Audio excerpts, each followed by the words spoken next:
원자력 썰풀이 콘텐츠 핵설어드립니다의 애작가입니다. 아, 네. 카이스트 이제 박사과정에서 이제 핵융합 연구하고 있는 한윤성이라고 합니다. 아, 네, 반갑습니다. 저희가 이제 오늘의 주제 핵융합인데, 저희가 이 채널에서 예전에 쇼츠 만들 때도 그렇고 또 최근에도 조금 잠시 핵융합에 대해 다루기는 다뤘어요. 근데 아무래도 이제 이슈가 있어서 그때 미국에서 핵융합을 성공시켰대 하니까 좀 이제 부랴부랴 알아보고 그 정도여서 예. 아무래도 이 확실하게 그쪽 분야에 전공을 하고 있는 사람을 좀 모셔야 되겠다. 그렇게 해서 이제 이번에 모시게 됐습니다. 핵융합이라고 하면은 저희가 기본적으로 알고 있는 원자력 발전소 어떤 식으로 다른지 한번 설명 부탁드리겠습니다. 일단 지금 원자력 발전소는 이제 핵 분열을 사용해 가지고 이제 우라늄을 가지고 핵 분열을 해서 방사성 물질을 내뿜으면서 질량 손실에 의해서 이제 에너지를 만드는 방식을 말하는데요. 근데 이제 핵융합 같은 경우는 우라늄 대신에 중수소랑 삼중수소 이제 사용해 가지고 헬륨이랑 중성자가 나오는데 헬륨이랑 중성자의 질량의 합보다 중수소랑 삼중수소 질량의 합이 높아가지고 유명한 식 있죠. E는 MC 제곱에 의해서 그렇죠. 폭탄머리 하신 아저씨. 예. 그에 의해서 이제 에너지가 나오게 됩니다. 그러니까 핵융합을 하든 핵 분열을 하든 질량이 손실되고 그 질량을 그렇죠. 에너지로 바꾸면서 에너지를 얻는다. 기본적으로 같지만 방향이 반대인 거네요. 융합하면서 줄어들든지 쪼개면서 줄어들든지. 네네, 맞습니다. 그러면 핵융합 에너지를 저희가 지금 계속 막 만들려고 막 많이 하고 있는데 그런 부분에서 이제 어떤 장점이 있을까요? 특별히 장점이 있다겠다면? 일단은 핵융합 자체가 청정 에너지라고 할 수 있죠. 중수소랑 삼중수소가 이제 수소라 하면은 이제 바닷물 이런 데서 이제 나올 수 있으니까 청정이고 이제 연료가 굉장히 많다. 좀 이제 매장량 같은 거 신경을 안 써도 된다. 이런 장점이 있고요. 방사성 핵융합을 했을 때는 이제 방사성 물질도 안 나오게 돼가지고 핵 폐기물 같은 것도 이제 걱정을 안 해도 되는 거죠. 여러 가지 단점들을 상쇄해 줄 수 있는 신기술인 거네요. 현재의 원자력에 비해서. 예, 그렇습니다. 그러면은 발전 연료가 많다고 했었는데 한간에서는 그냥 바닷물 가지고도 발전할 수 있다라고 말하는데 사실 그 정도인가요, 실제로?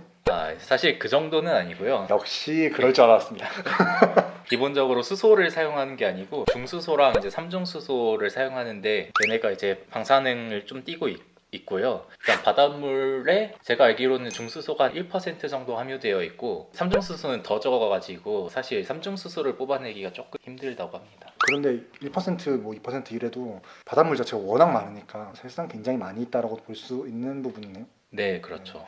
근데 그 중에서 삼중수소는 최근에 또 이제 핫하지 않습니까? 방사성 물질이라고 볼 수 있는 거잖아요. 근데 그 방사성 물질을 다시 연료로 쓴다는 점에서 이런 점에 장점이 있다고 말할 수 있는 거겠네요. 그렇죠. 사실 삼중수소를 조달하는 게 이제 반감기가 좀 짧아가지고 한 10년 정도로 이제 짧을 거예요, 반감기가. 그래서 이제 아무래도 오래 보관을 해놓을 수가 없고 그렇기 때문에 이제 좀 조달을 할 수 있어야 되는데 제 생각에는 기존의 원자력 발전소를 돌리면은 이제 삼중수소가 좀 나오니까 거기서도 이제 좀 연료 조달을 할 수 있지 않을까 생각을 하고 있습니다.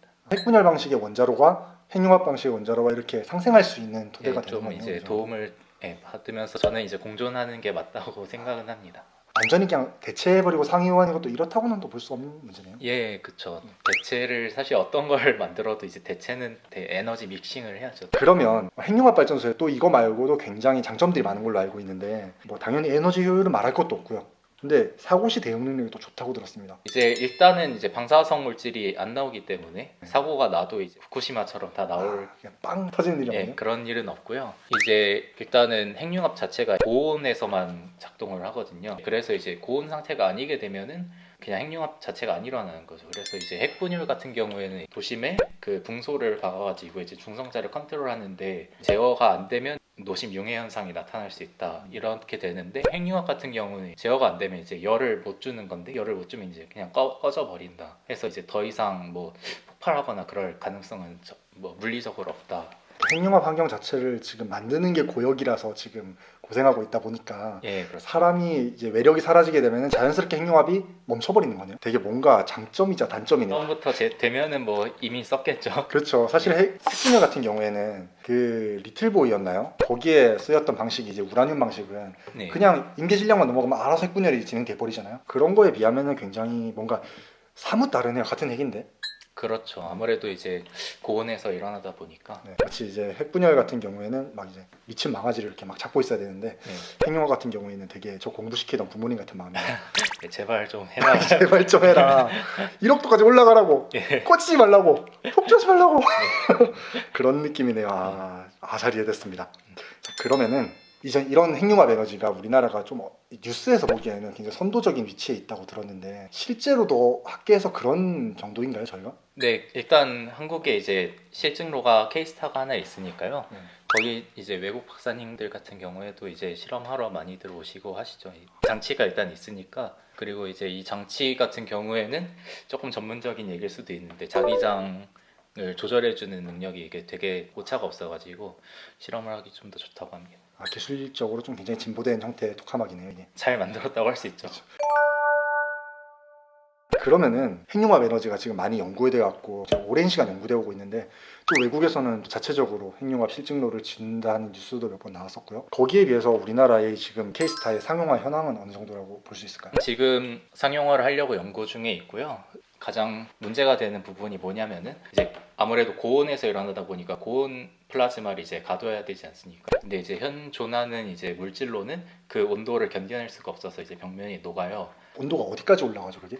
뭐 일단 1억 도라고 합니다. 그래서 그거를 견딜 수 있어내야 되는데 그걸 못 견디니까 이제 토카막 장치를 만들어서 자기장을 이용해서 가두겠다 한 거죠. 그러니까 그 고온의 물질을 자기장으로 가두는 게 토카막이라는 장치인 거네요. 예, 그런데 그래도 이제 열이 좀 이제 밖으로 새다 보니까 그것도 이제 지금은 이제 못 견딜 수도 있다고 하거든요. 그래서 이제 그 부분을 이제 해결하기 위해서 지금 연구를 진행 중이고 뭐 2035년에 이 터가 완공된다고 하는데 그때까지는 이제 완공이 될 테니까 그 이후로 이제 실험로를 하나 만들고 그 다음에 이제 발전로로 갈 건데요. 이제 로드맵은 다 되어 있고 그거를 이제 단축하기 위해서 이제 실험로 같은 경우는 미리 시뮬레이션을 해보고 있거든요. 그런 식으로 이제 좀 단축시켜서 상용화를 할 예정입니다.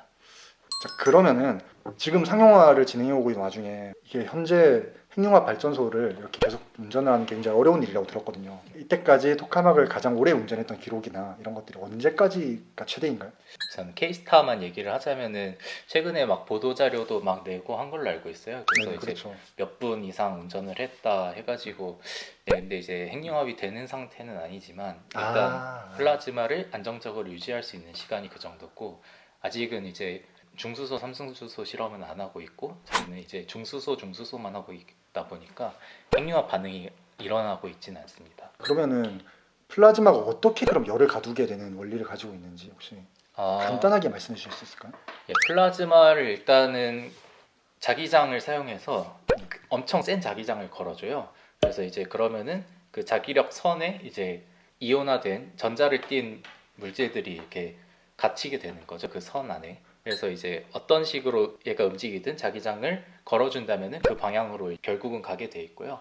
그렇게 일단 가둬놓고 그 다음에 이제 열을 가해주는 거죠. 그래서 이제 고온 상태가 유지가 되는 거고요. 그럼 플라즈마를 유지하는 실험을 계속하고 있는 게 열을 가두는 거에 대한 이제 이론적인 실험을 계속하고 있는 거네요. 그렇죠. 열을 가둬서 이거를 어떻게 우리가 제어를 할 수 있을까. 그럼 지금 중수소랑 중수소를 이렇게 합쳐가지고 하는 거를 자기장이 잘 태울 수만 있으면 이론상 나중에 중수소랑 삼중수소를 가지고 핵융합을 실제로 해도 안정적으로 열을 컨트롤할 수 있다. 그렇죠. 이제 어차피 수소를 쓰는 거니까 거의 비슷하겠죠. 그러니까 다 같은 수시니까. 예, 예. 네. 그렇군요.